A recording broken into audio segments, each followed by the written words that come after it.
The galaxy pretended not to remember, but memory lingers even when buried under law and silence. Every archive on every civilized world still carried the same notation, though most skimmed over it with unease: a region near the galactic core known as the Silent Veil, redlined on charts and forbidden by decree. To most, it was a superstition wrapped into law, a relic of a forgotten age. Children laughed when their tutors explained that the first law of the Concord, the oldest law of all, was to never, under any circumstance, disturb the Sol system. Traders mocked it in cantinas, smugglers whispered about it as if daring each other, but none dared cross the line. The warnings were too old, too universal, too deeply ingrained. For even if most had never seen evidence, the myth was known. Long ago, a species called humanity had risen, devouring the stars in their hunger for knowledge and power, becoming so terrible and mighty that the galaxy had agreed to leave them in peace when they chose to sleep. But myths decay. 10,000 years, 20, 30 civilizations rise, empires fall, and stories lose their teeth. Some believed humanity had destroyed itself, others that it never existed, a tale invented to keep early empires from venturing into a dangerous region of space. The Silent Veil became a curiosity, a mystery whispered about by those who liked old legends, until a small vessel from the Tlor Dominion decided to pierce the forbidden boundary. Their motives were the same as any explorers: greed, curiosity, arrogance. The Tlor were not fools, they knew the stories, they knew the law, but they were ambitious. They believed the Concord had invented the story of the humans to keep rivals away from valuable relics. And so their vessel crept into the Sol system under deep cloaks, braving the automated drones that still patrolled the periphery, rusting machines that nonetheless had enough firepower to annihilate fleets. They moved carefully, scavenging what they could, mapping ruins on Mars, crumbling domes on Luna, silent stations drifting near Jupiter. Most seemed dead, long abandoned. But then, beneath the ochre dust of Mars, they uncovered something alive. A vault, humming faintly with energy. Its walls resonated with alloys the Tlor had never catalogued. Strange runes glowed faintly, shifting as if aware of their presence. The crew argued: should they retreat, report to their dominion, or open it? Arrogance triumphed. They cut the seal. The galaxy changed in that moment. The Tlor crew did not realize it at first, but across 100 light-years, stars flickered, ships stalled mid-flight, AI minds screamed themselves into silence, asteroid belts rearranged into precise spirals as though forming a message. Something vast and terrible stirred. Deep within Sol, crypts opened. Humanity awoke. I am Vayer, formerly admiral of the Dravani fleets. I remember the first signal. It came like a scream through subspace, a voice woven with harmonics no non-human throat could form. It simply said, "Who disturbs our sleep?" My staff froze. Some thought it a prank, others a code from spies. But I saw the look in their eyes, the fear. The myth was true. I tried to reassure them, to remind them of our power. 300 dreadnoughts stood ready. We had crushed empires before. But inside, my blood ran cold. Because the signal was not a broadcast. It was a whisper directly into my mind, as if the humans already knew me, already judged me. The Tlor tried to erase evidence. They burned their records, silenced their explorers, executed officers who had spoken of their expedition. It did not matter. The humans already knew. Their ancient networks flared back to life, data flowing across systems that had not seen light in eons. From beneath the ice of Europa, from within hidden dimensions near Neptune, from cloaked structures orbiting the sun itself, they emerged. The first of them were terrifying not because of what they did, but because of what they were. Pale-eyed, skin lit with faint bioluminescent patterns, voices vibrating with machine harmonics, they moved with the confidence of gods. Billions awoke, stretching across ruined colonies, walking across barren plains as if they had never left. And then they looked outward. Their fleets emerged, vessels larger than cities, each one humming with technologies we could not even describe. I am Kyla, speaker for the Kren Confederacy. I sat in council when we debated the news. The signals were undeniable. The Silent Veil was alive again. Some of us argued that it was a deception, that another empire sought to exploit the old myth. Others said we must contact them, seek peace. But I remember the exact moment we received the images: Dravani dreadnoughts moving into the Veil, 300 of their greatest ships, armed with the galaxy's most devastating weapons. We expected a battle. What we saw instead were 300 sparks of light snuffed out in perfect synchrony.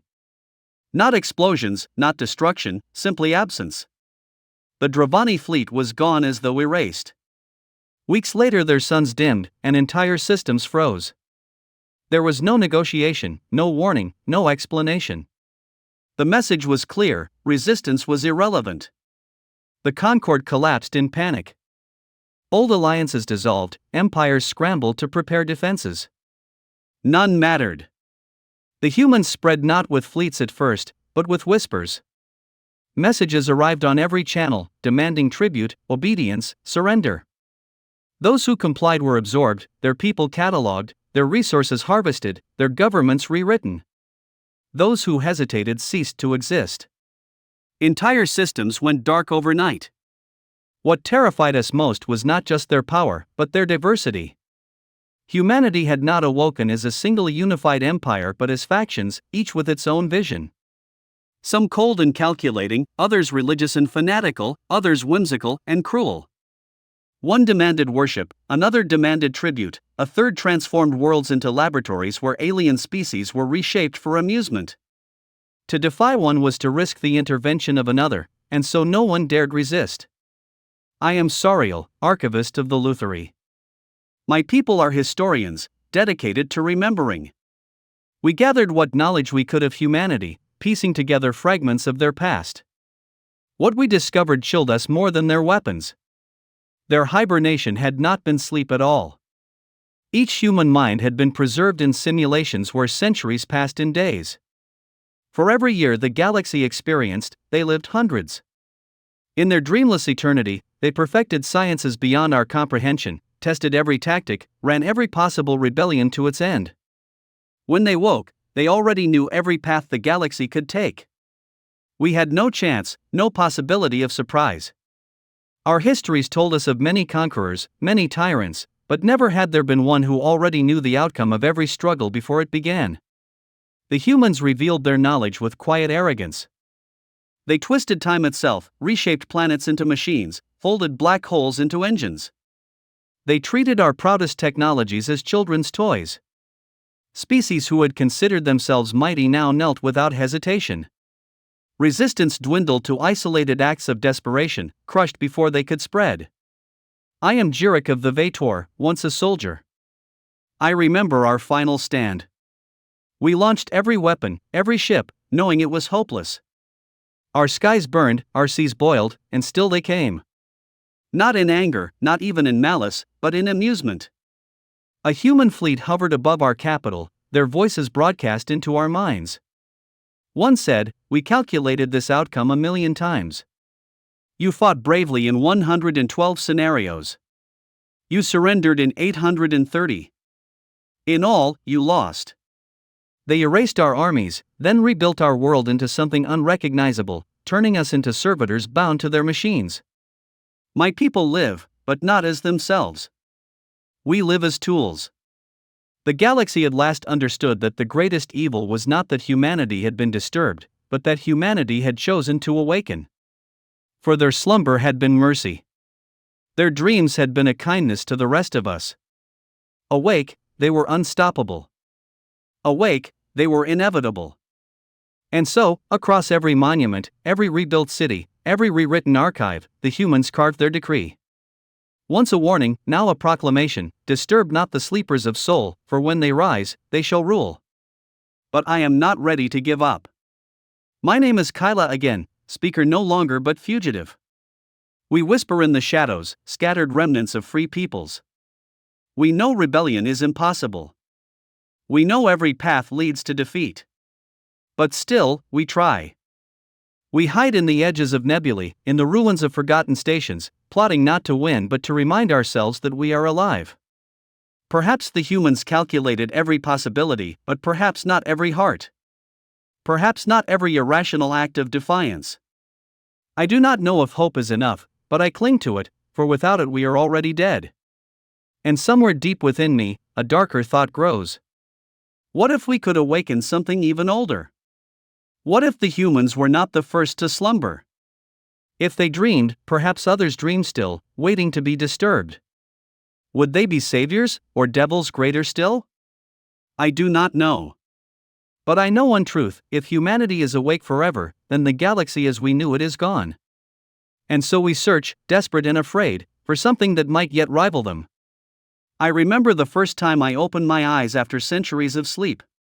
The air around me hummed not with life but with machinery, a soft vibration that ran through the floors, the walls, the very planet beneath me. I am Kalen, though that name is no longer mine to claim, for I have awakened into a galaxy that does not recognize individuality, only dominion. The memory of our last days before the great slumber is hazy, a dream within a dream, yet I recall the whispers of our leaders as we descended into stasis. They spoke of patience, of letting the galaxy breathe while we rested, of awaiting the moment when curiosity or arrogance would force the hand of fate. That moment has come. I am awake, and so too are billions of others, rising across systems like shadows expanding under a sun. I remember the first act of what the galaxy calls mercy. Or perhaps cruelty. The Tlor Dominion dared to venture into our territory, thinking themselves clever, thinking that stories were simply stories. They opened a vault, breached a seal older than most civilizations, and we watched, unseen, patient, calculating. Their screams did not reach us, for they never truly spoke aloud. They transmitted their arrogance through systems we had already infiltrated, minds we had already mapped. When they tried to erase their actions, to hide their presence, it was too late. They had already disturbed the sleep of the silent ones. And the galaxy changed forever. From my perspective, the awakening is neither chaos nor triumph. It is inevitability. We emerge as we always intended, precise, unstoppable, unrelenting. Our fleets fold through dimensions, appearing where no fleet should exist, folding light and gravity into engines that defy comprehension. Whole worlds tremble under our gaze, not from fear alone, but from the physical presence of knowledge manifesting. The Dravani fleets tried to resist. 300 dreadnoughts, the pride of their empire, moved into the silent veil with their arrogance intact. In hours, they were gone. Not destroyed in fire, not scattered in debris, simply absent. Their worlds dimmed, their suns flickered, their histories erased in a whisper. I am Vaer again, the Dravani admiral who survived only because I had not yet been measured. I watched the destruction unfold in disbelief. My own fleets vanished before my eyes. I heard nothing, but the message was clear: resistance is futile. Our strongest weapons, our cleverest strategies, our longest histories counted for nothing. Humanity had calculated, simulated, and predicted every action before it occurred. We were children trying to hold back a tide that had existed before we were born. But we did not yet understand the full scope of awakening. Humanity is not singular, it is legion, divided not by petty politics but by vision. Some factions are meticulous, building and reshaping galaxies like architects. Others are religious, enforcing obedience with rituals incomprehensible to non-human minds. Still others are whimsical, turning worlds into laboratories or playgrounds, experimenting with life itself as though it were clay. The result is that no species can truly oppose us. If you strike one, another responds. If you flee, another observes. We are everywhere, and yet nowhere.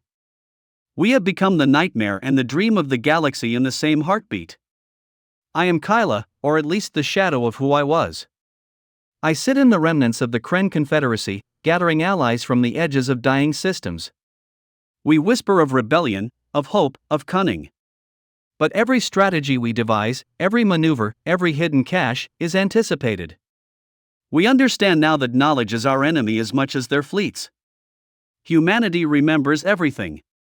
They remember what we have forgotten, what we have yet to imagine. They fold time like paper. Our hours, our years, our centuries are nothing to them. I have spoken with others who survived, hiding in nebulae or within hollowed moons. Each tells the same story, a first-person reckoning with a force that cannot be opposed. Sariel, the Lutheri archivist, reports daily observations of human movements. Jirak, of the Vator, describes the transformation of his people into servitors. And I, Kyla, track what remains of the political structures that once gave us identity. We are fragments, scattered across a galaxy that no longer functions as we knew it. And yet, in the darkest hours, we imagine possibilities that perhaps even humanity did not calculate. In the shadows of a shattered system, I speak with Tara, a scientist of the Vorlon, whose species specializes in quantum manipulation. She shows me calculations that might create anomalies beyond human prediction. They have simulated everything we know, she whispers, eyes darting as if the humans themselves listen. But what if they have not considered imagination unbound by probability? What if there are paths they could not calculate because they require risk without precedent? Her words ignite a dangerous hope. Perhaps the galaxy's survival is not in fleets or weapons, but in unpredictability, in acts of irrational courage. Meanwhile, across systems, humans awaken in waves, each faction interpreting their purpose differently. One faction remakes a world's ecosystem to produce energy beyond comprehension. Another faction converts an asteroid belt into a lattice of living machines, each one a sensor, a weapon, a thought form. We watch, helpless and horrified, as the galaxy bends to their vision. Some say the universe itself responds, as if recognizing their dominion. Black holes pulse in rhythm with human activity, stars shift in response to their energy grids, entire planets realign to serve new purposes. It is not conquest alone, it is absolute transformation. I remember the moment I first heard a human speak directly to me. Their voice bypassed communication arrays, slipping into my mind with clarity that was almost unbearable. "You are aware," it said. "You survive, yet you do not understand the shape of what awaits." It was neither a threat nor a promise. It was observation, absolute and complete.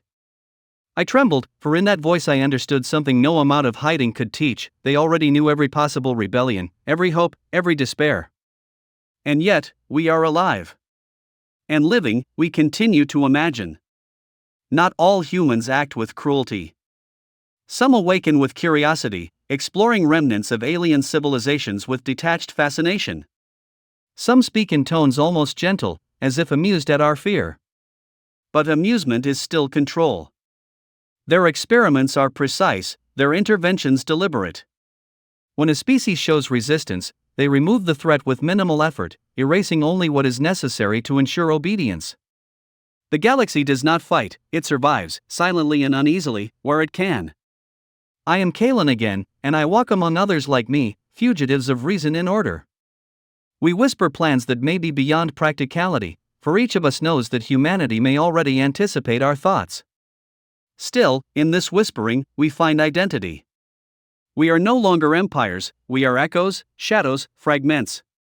We plan not to win but to endure, to test the limits of what even an awakened human might not calculate. There is a strange poetry in this, a defiance in being alive in the presence of inevitability. We have discovered one weakness, perhaps the only one. Humans awaken not from malice but from disturbance. They sleep because the galaxy left them alone.